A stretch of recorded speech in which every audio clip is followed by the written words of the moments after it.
Welcome back, everybody.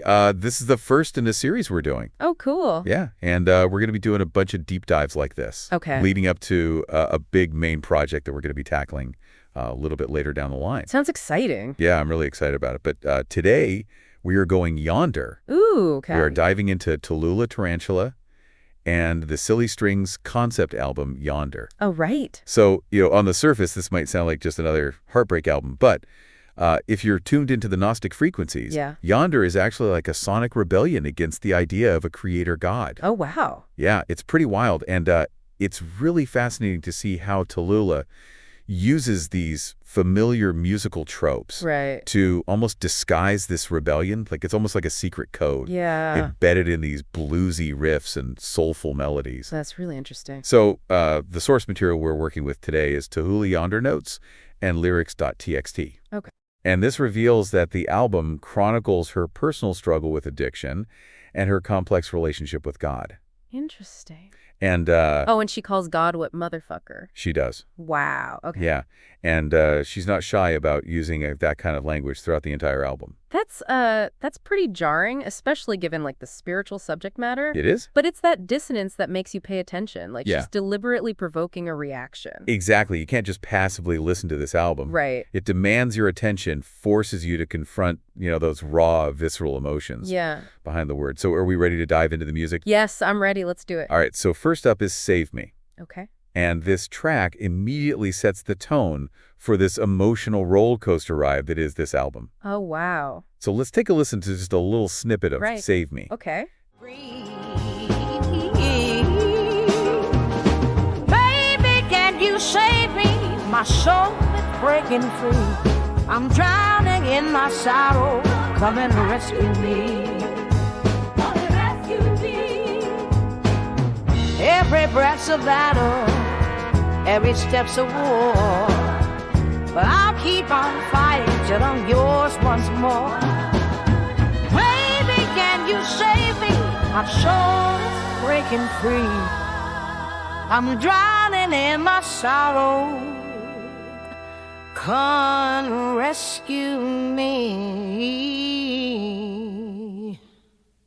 The music here is really stripped back. It's bluesy, soulful. There's this heavy organ sound, almost a little gospel-inspired. Yeah, I can hear that. And Talula's vocals are so raw and vulnerable. Yeah. It's like she's bearing her soul for everyone to hear. It's a big contrast to like the more aggressive, distorted vocals that we hear in her other work. Yeah. There's this real sense of fragility here, as if she's momentarily letting her guard down. Definitely. And lyrically, this is where things start to get really interesting. Okay. She's crying out for salvation, for release from suffering. Lines like, my heart is heavy, like a leading stone, lost in worlds where I'm all alone. Wow. Really convey that sense of desperation. Yeah, and what's fascinating is how these lyrics can be interpreted on like two different levels. Right. On the surface, it's the plea of like a heartbroken lover, longing for a second chance.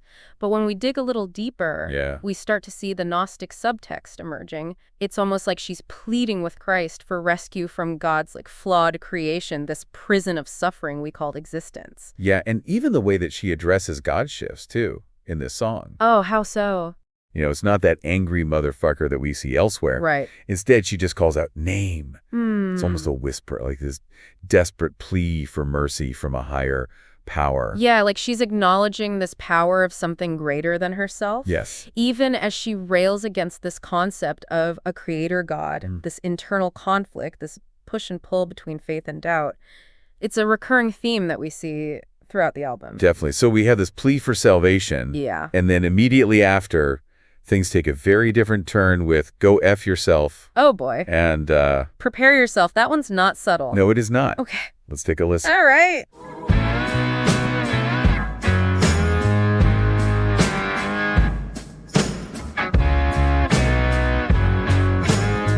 How about you go up yourself? How about you go up yourself? Like that time I go up you. Up,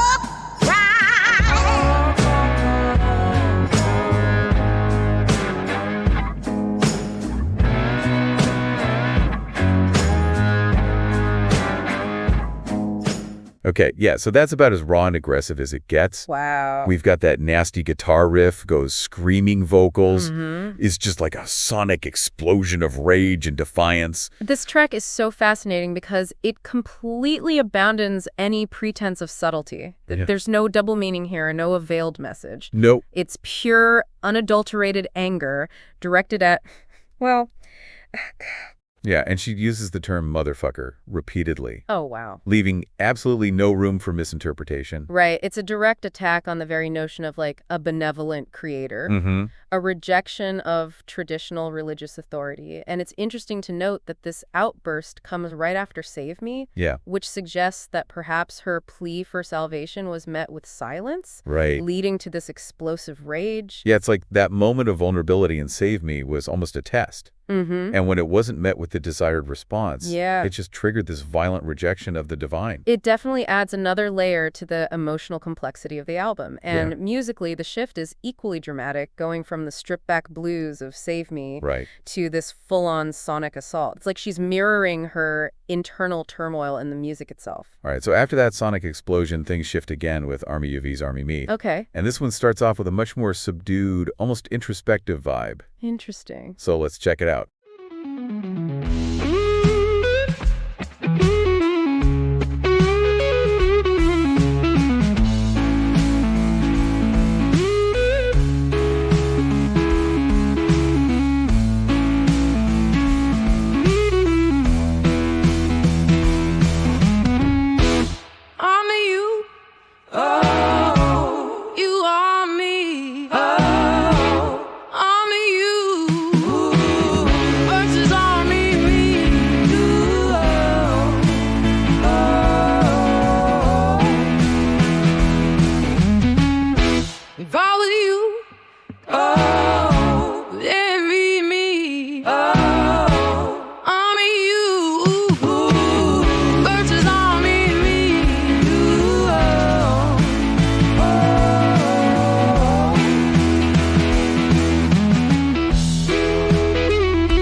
We hear this lone guitar at first, and then the drums slowly build in the background, like an army gathering its forces.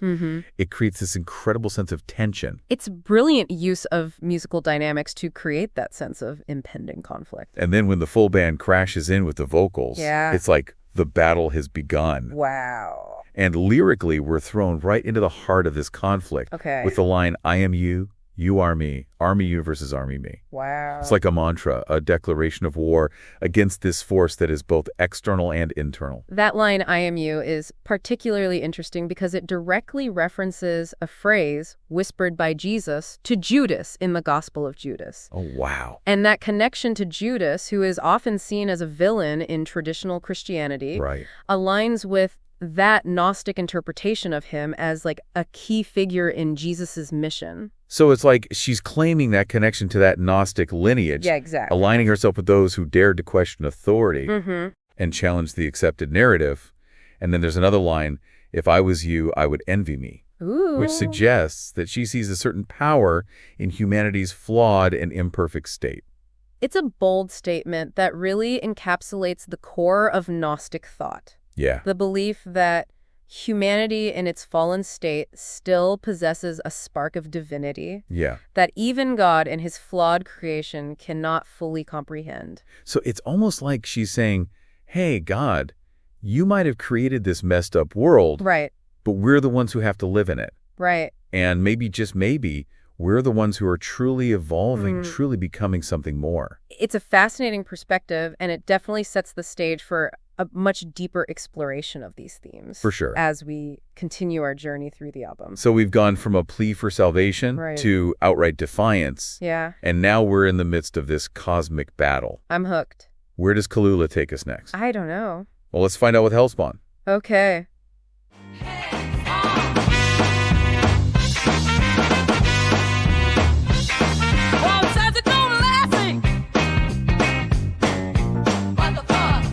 Does it gonna breast me? Hell no. Motherfuckers get nasty. Hell yeah. Oh, let's find a bestie. Come on.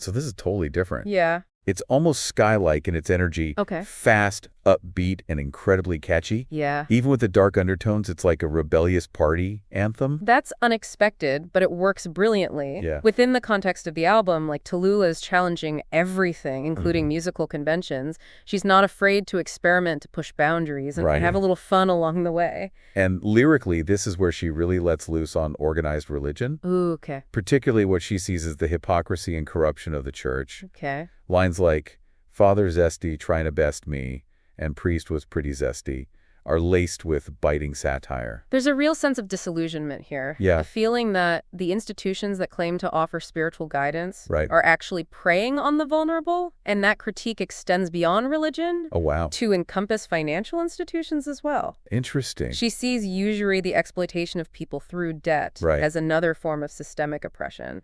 It's like she's saying, don't try to control me with your dogma or your debt. I'm breaking free from all of it. And the music itself reinforces that message. Yeah. The upbeat tempo and the catchy melodies make it impossible to ignore like a celebration of liberation in the face of oppression. It's a powerful reminder that rebellion can take many forms. Yeah. And sometimes the most effective weapon is laughter, or in this case, a Sky-infused anthem. Absolutely. It's a brilliant juxtaposition of musical style and lyrical content that really makes you think about the different ways that we can challenge authority. So after that burst of rebellious energy, Lost in Misery takes us back to a much more somber and introspective place. Okay. Let's take a listen. All right.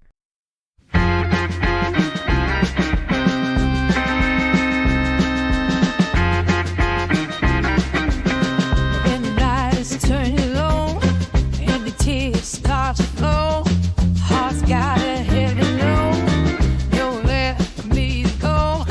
Why you have to leave me? Oh, something love broke my soul.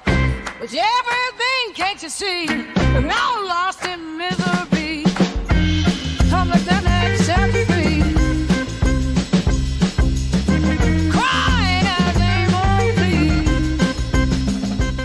The heavy organ sound is back this time, feeling almost oppressive. Yeah. And Talula's vocals are raw and emotionally charged. It's like she's hit rock bottom. This track is particularly revealing because it suggests a moment of clarity for Talula. The anger and defiance of earlier tracks seems to have subsided, replaced by a raw expression of pain and longing. Yeah. She's trapped in God's creation, unable to escape the suffering of existence. Yeah, there's this sense of utter despair in lines like, "When the night is turning low and the tears start to flow, heart's got a heavy load, nowhere left for me to go." Wow.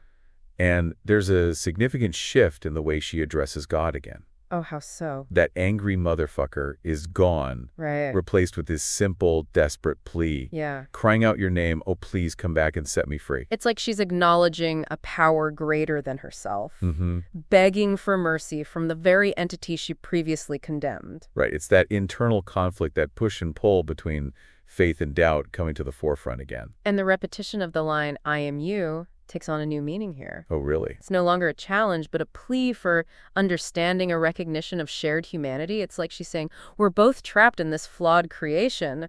God, why won't you help us? It's really powerful and heartbreaking moment, especially after the aggression of the previous tracks. Right.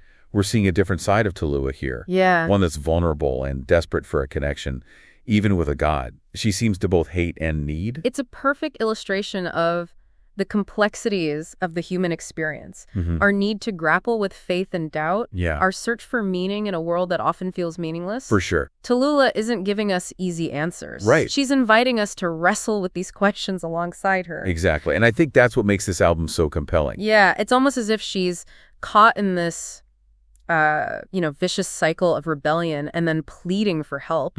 And musically, that cycle is mirrored in the way the album shifts between those aggressive, defiant tracks and these more introspective, vulnerable moments. That's such a good point. It's like she's giving voice to that inner struggle so many of us face when it comes to faith and spirituality. Exactly. You know, that wrestling with doubt and the questioning everything you've been taught. And it's through that questioning, through that struggle, that we can start to forge our own path. Okay, so where does that path lead Talula? Well, next up is Blue Blues Part Deuce. Okay. Which, as the title suggests, dials up the intensity again. Oh, right. Let's take a listen.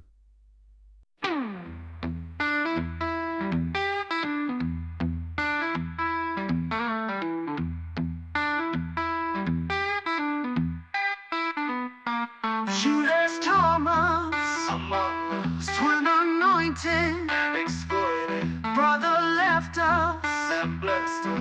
You serpent, the serpent, the serpent. Hey, motherfucker! Shake that thing, motherfucker! Hey, motherfucker! Oh my damn, motherfucker! When he made us, when he split us, forbid us. When we ate, he sealed our fate. The usurpant, the serpent.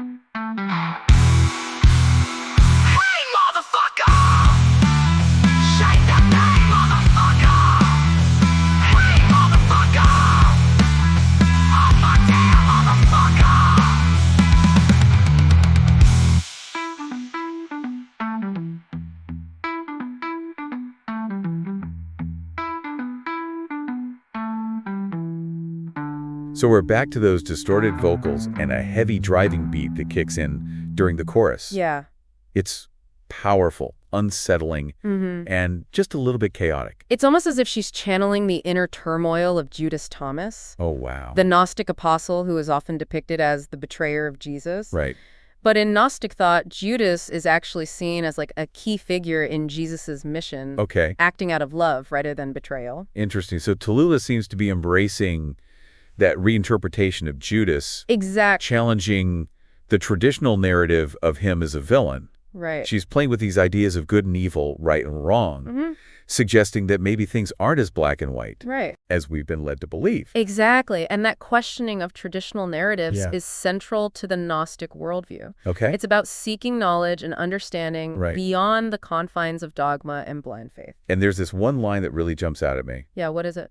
You will surely die. Wow. It's a direct quote from God's warning to Adam and Eve in the Garden of Eden. Right. But here Talula is using it almost sarcastically. It's like she's saying, look, we ate from the tree of knowledge, we sought wisdom, and we didn't die. Right. We just woke up to your deception. Exactly. It's a rejection of the idea of original sin, of the belief that humans are inherently flawed and deserving of punishment. And the repeated phrase, the usurpant, the serpent, further emphasizes this point. Oh, how so? Well, the serpent in Gnostic thought represents wisdom and liberation. Okay. It was the serpent who encouraged humanity to question God's authority. Right. And Talula seems to be aligning herself with that rebellion. It's a really powerful statement about the importance of questioning authority and seeking knowledge for yourself. Absolutely. And the way she weaves these Gnostic ideas into the music, using blues and rock elements to create this almost apocalyptic soundscape is incredibly effective. It definitely creates a sense of unease, like being caught in the midst of this cosmic struggle between good and evil, light and darkness. It's almost overwhelming at times. Well, hold on tight, because the next track, Hellfire, keeps that intensity going. Oh, okay, let's hear it. All right.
So that church organ sound is back in full force. Yeah. Creating this almost ominous atmosphere. I can hear that. And Talula's vocals are fierce defiant, almost manic at times. Wow. The repeated word higher takes on a double meaning here, right? Absolutely. On one level, it refers to her pursuit of gnosis, of ascending to a higher state of consciousness through knowledge and spiritual understanding. But it also seems to allude to her drug use, Right. which she views as another way to escape the pain of existence, to achieve a temporary transcendence. It's that blurring of lines again, the interplay between the spiritual and the physical, the sacred and the profane.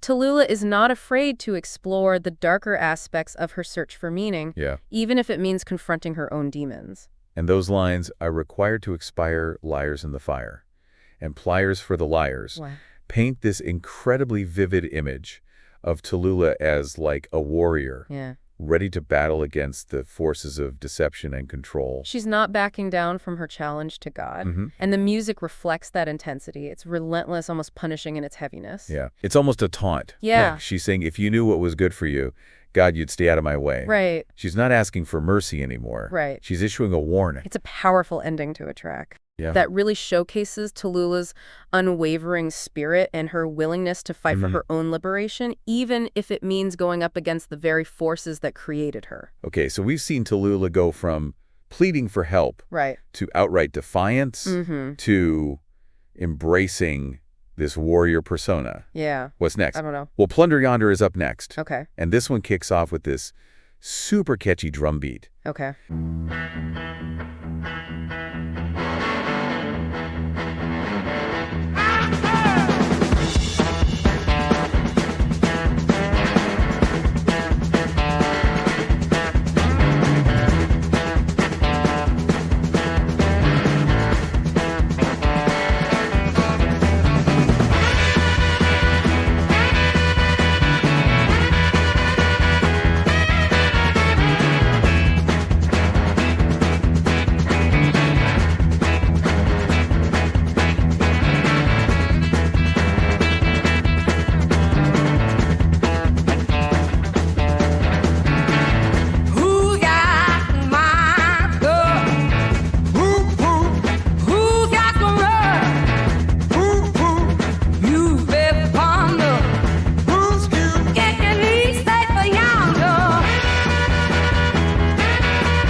There's this playful, almost mischievous energy to this one. Yeah. Despite like pretty dark lyrics. Yeah, I can hear that. It's like a victory dance on the ashes of a battlefield. It's another example of Talula's ability to find humor, even in the midst of darkness and despair.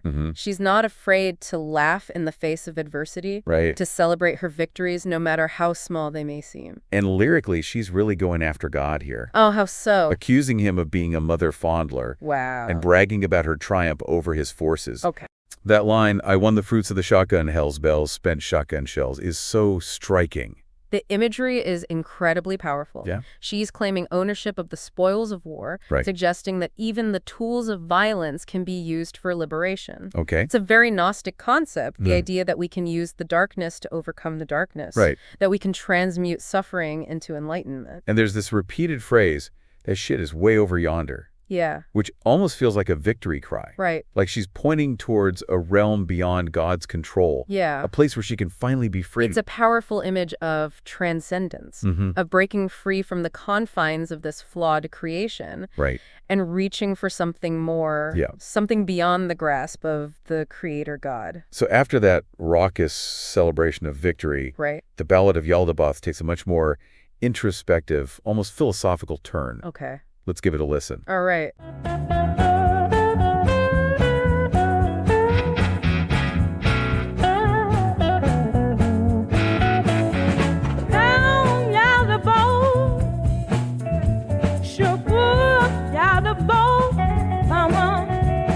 Slide down the bow. You down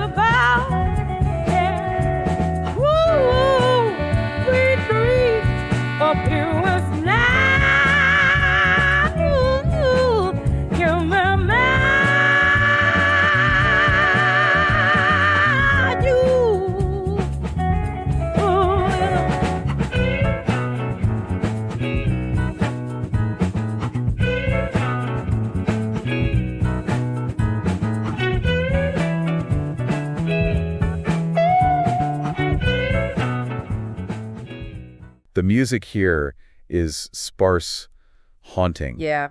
With this mournful trumpet melody. I like it. That just adds to this sense of isolation and despair. Yeah. It's like we're witnessing the aftermath of a battle. Yeah. That quiet contemplation of what has been lost right. and what might yet be gained.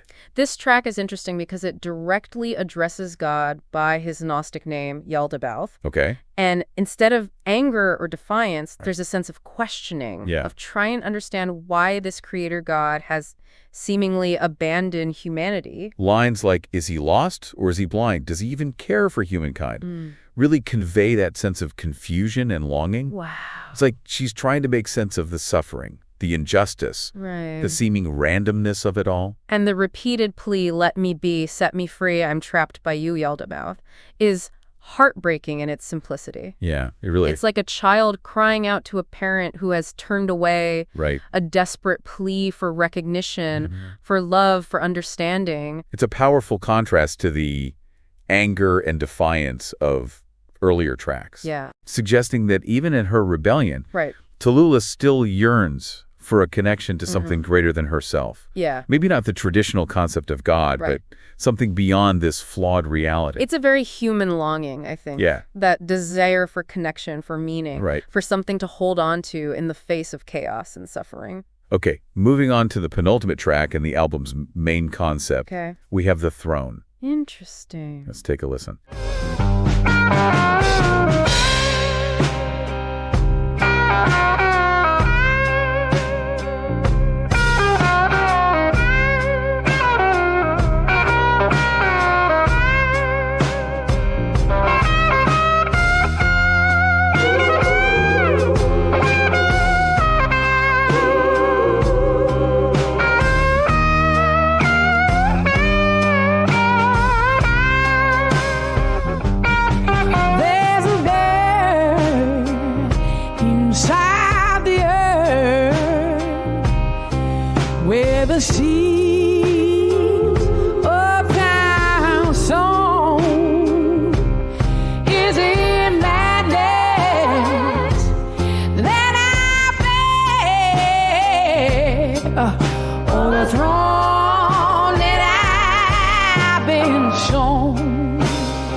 This one has this really interesting vibe. Yeah. It starts with these echoing vocals that almost sound like a Gregorian chant. Okay. It's haunting, ethereal, and just a little bit unsettling. It's a subtle nod to religious tradition, but with a distinctly Talula twist. Right. It's like she's taking those familiar elements and twisting them, distorting them, making them her own. And lyrically, we're thrown into this really vivid vision. Okay. Talula seems to be channeling John the Baptist, witnessing this divine feminine figure of Lady Barbello. Oh, wow. Who in Gnostic thought represents wisdom and spiritual enlightenment? Lady Barbello is a key figure in Gnosticism, representing a source of wisdom and power that exists outside the traditional patriarchal hierarchy of the creator God. And there's this sense of awe and reverence in lines like, "Holy, holy, holy serpent's word before me.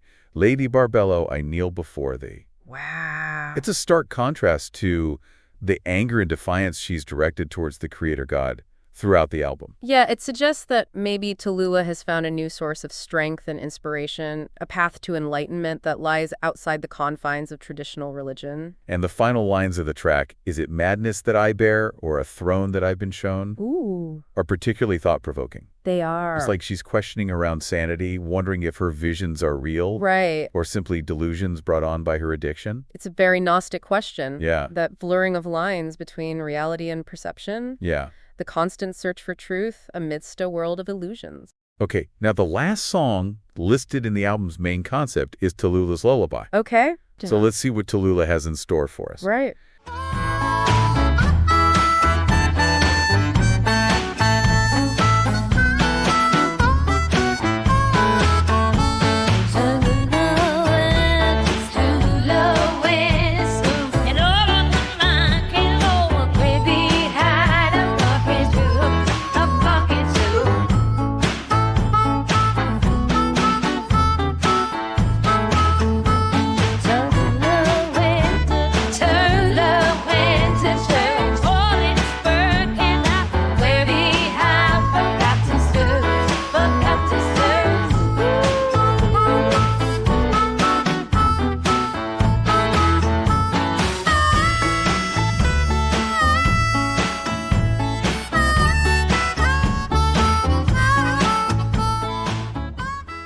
wow, this is completely different. Yeah. It's much softer, gentler than anything else on the album.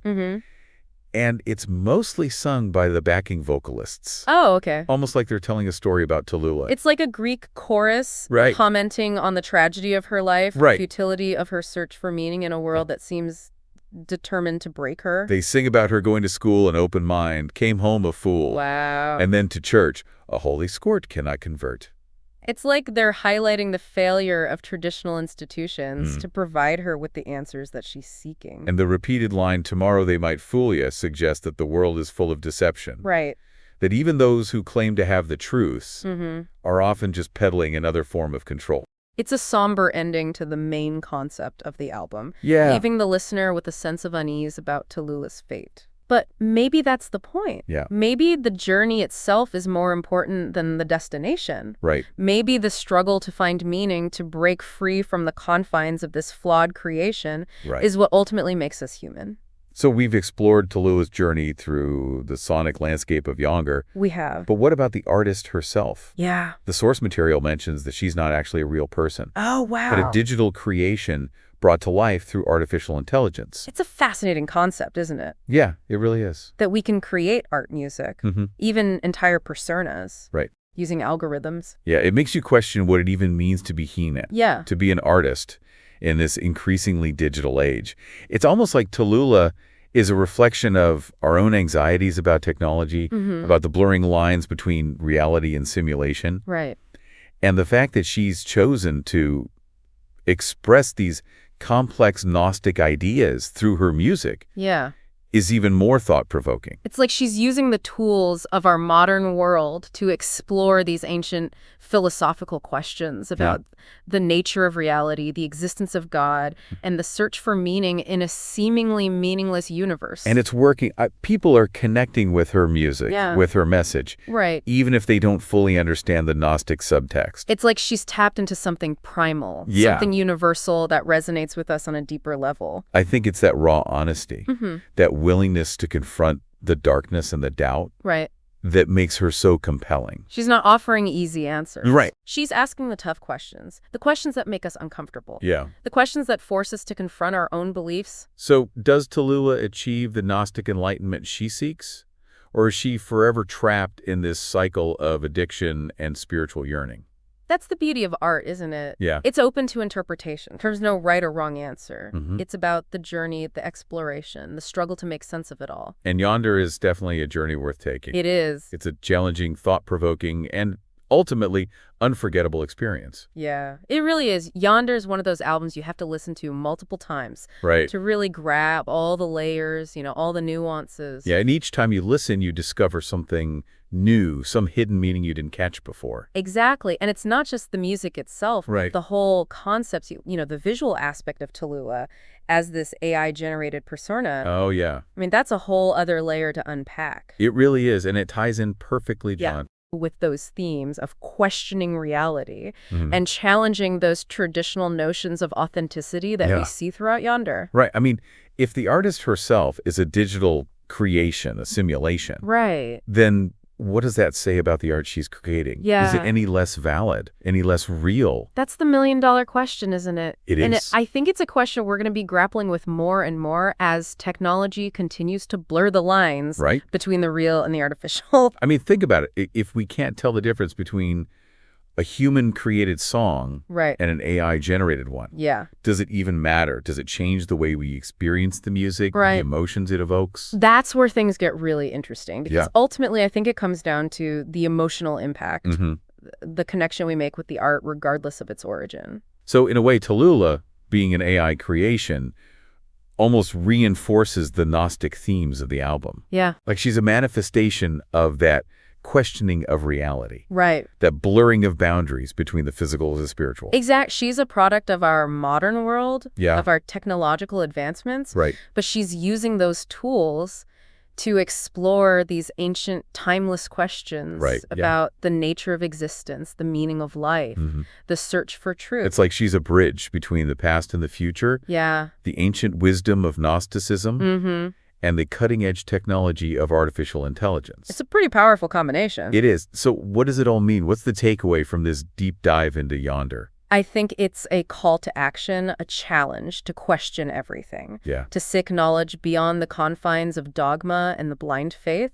It's about embracing the chaos, the uncertainty, the struggle to make sense of it all. And it's about finding your own truth, your own path to enlightenment. Right. Even if it means going against the grain. Yeah. Challenging the status quo and forging your own way in a world that often feels predetermined. Exactly. And I think Talula, in her own unique way, is showing us that it's possible. Right. That even in a world of simulations and digital constructs, we can still find meaning. We can still connect with something greater than ourselves.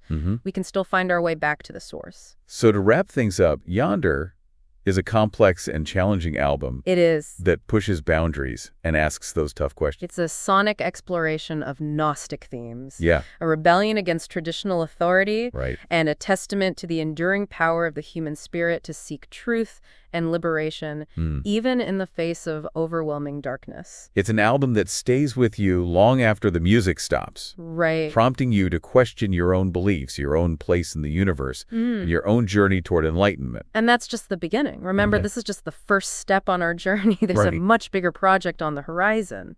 Ooh, I love a good cliffhanger. And the insights we've gleaned from Yonder will be crucial as we delve deeper into the mysteries that await us. All right, that's all the time we have for this deep dive. Thanks for joining us. Thanks for having me. And we'll see you next time as we continue our exploration of knowledge and uncover the secrets of that bigger project.